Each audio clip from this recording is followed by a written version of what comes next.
आपका स्वागत है आपके अपने YouTube चैनल महाअध्ययन में। वीडियो को लाइक करें और अगर अभी तक चैनल को सब्सक्राइब नहीं किया है तो जल्दी से कर दीजिए। आज हम करने जा रहे हैं हमारे 7th स्टैंडर्ड के लिए सोशल साइंस की वर्कशीट, जो है हमारी हिस्ट्री की बुक से।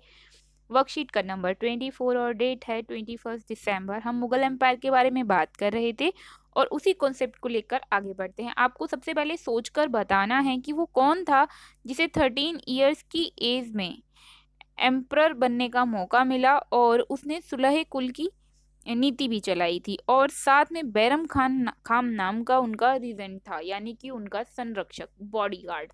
तो कौन था वो? जो बच्चे जोधा अकबर नाम का नाटक देख चुके हैं और देखते हैं उन्हें पता ही होगा कि डेफिनेटली आप सही सोच रहे हैं, ये अकबर ही हैं। तो चलो आज अकबर के बारे में और बहुत सारी इंफॉर्मेशन लेते हैं।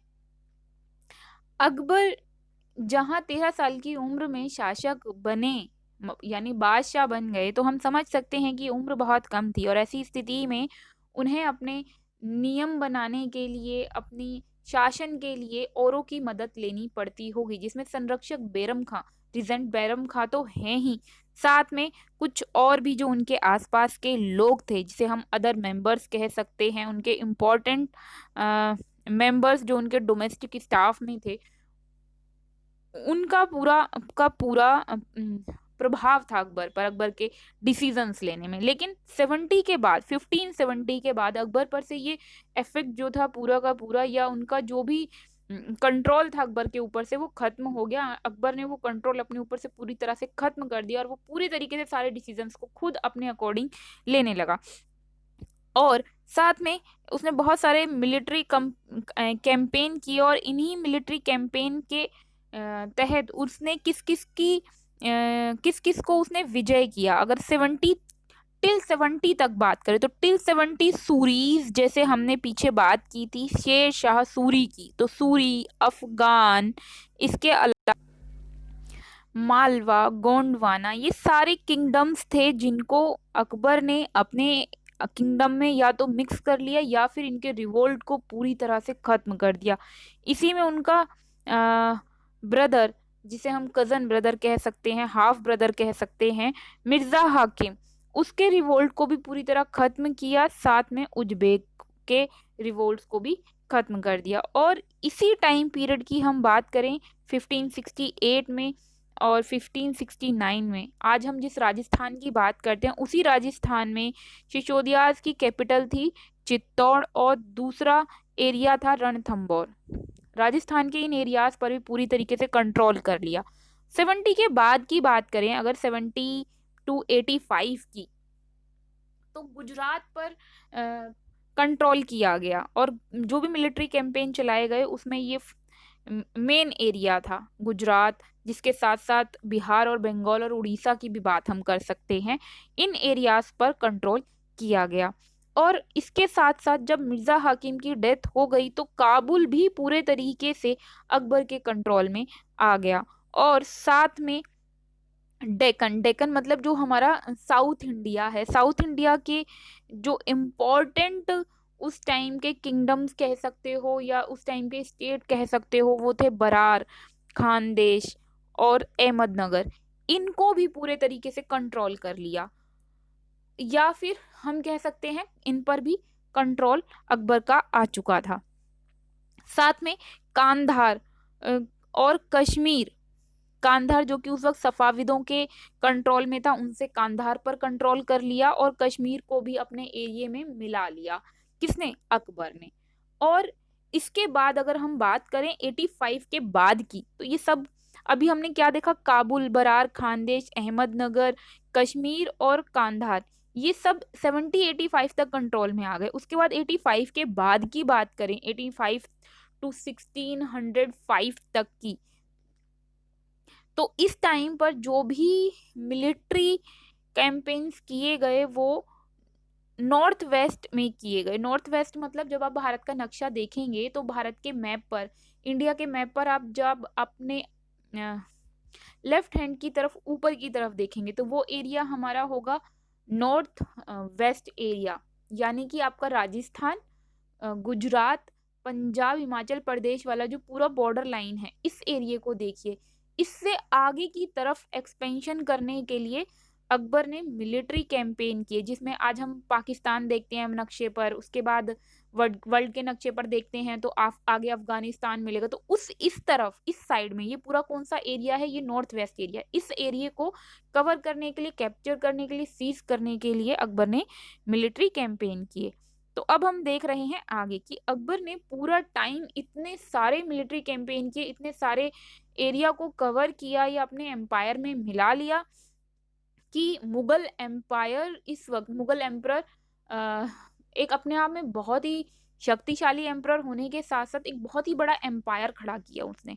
तो अकबर के बारे में जब हम बात करें, इतना सारा एरिया उसने सीज कर लिया, तो क्या उसने कुछ और पॉलिसी भी बनाई जिससे कि सीज किया हुआ एरिया और इसमें रहने वाले लोग आराम से रह सके? तो डेफिनेटली ऐसा था।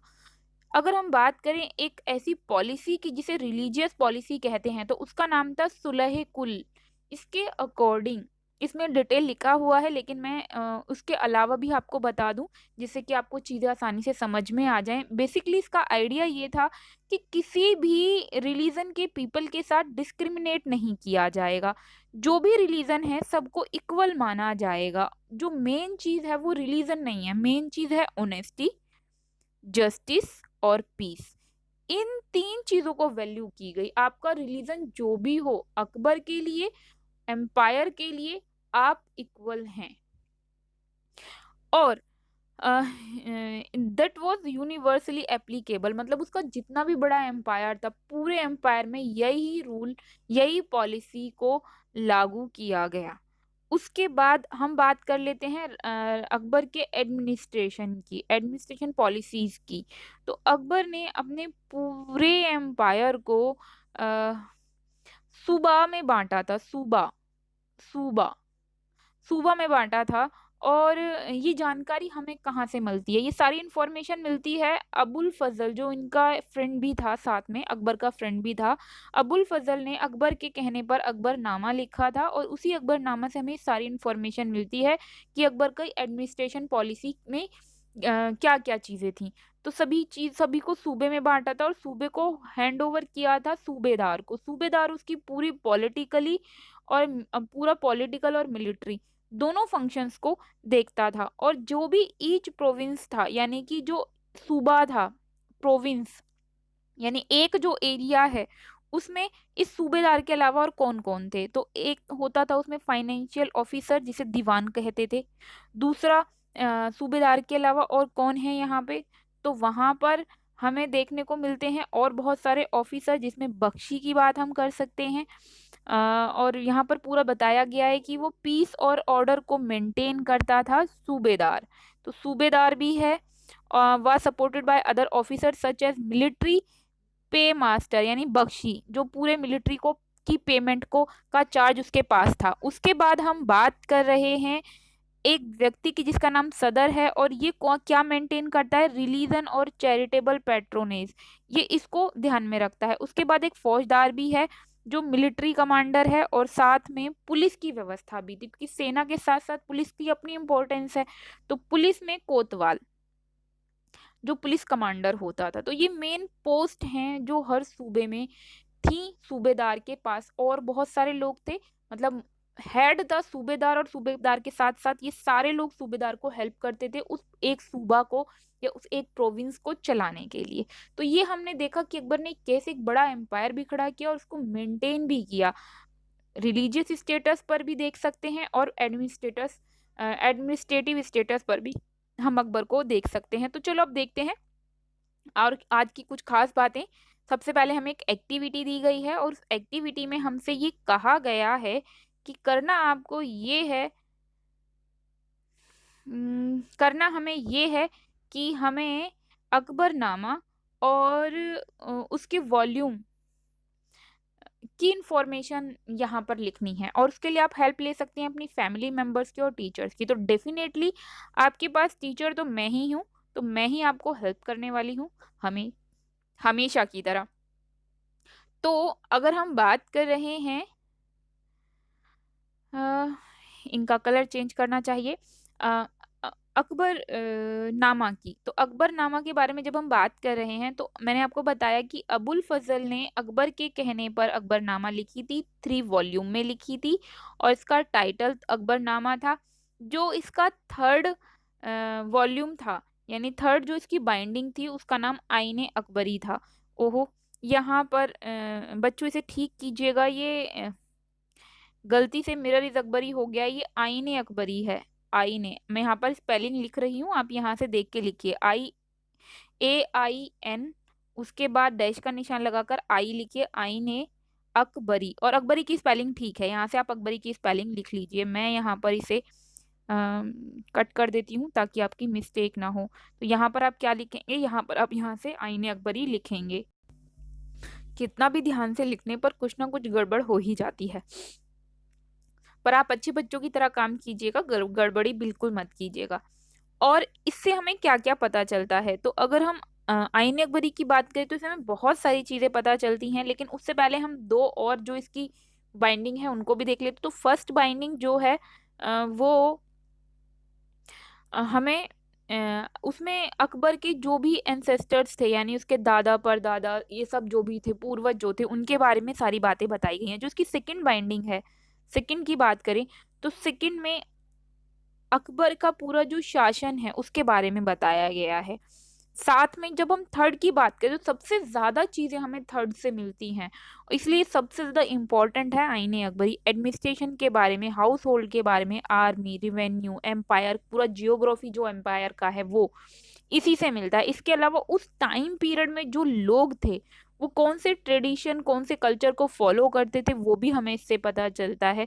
साथ में यहाँ पे मिरर अकबरी को फिर आईने अकबरी कर लीजिएगा। आईने अकबरी से हमें उस टाइम की कौन सी क्रॉप्स होती थी, उनके प्राइस क्या होते थे, वेजेस यानी मजदूरी क्या होती थी, टैक्स कैसे लिया जाता था यानी कि रिवेन्यू, इन सब के बारे में उससे हमें पता चलता है। अब बढ़ जाते हैं नेक्स्ट आगे की तरफ। और फर्स्ट क्वेश्चन में हमसे पूछा गया है अकबर की रिलीजियस पॉलिसी के बारे में। वैसे तो मैं पूरा डिटेल में बता ही चुकी हूँ, लेकिन फिर एक बार देख लेते हैं। ये थी सुलह कुल की नीति, जिसके अकॉर्डिंग इम्पोर्टेंट था ऑनेस्टी, जस्टिस और पीस, और सभी रिलीजन्स इक्वल थे और डिस्क्रिमिनेट किसी को भी नहीं किया जाता था रिलीजन के अकॉर्डिंग। देन बढ़ जाते हैं सेकंड क्वेश्चन की तरफ, जिसमें हमसे पूछा गया है एडमिनिस्ट्रेशन के बारे में। पूरा अकबर का एडमिनिस्ट्रेशन बताना है, जो मैं आपके साथ अभी भी डिस्कस कर ही चुकी हूँ, मैं रिपीट कर देती हूँ।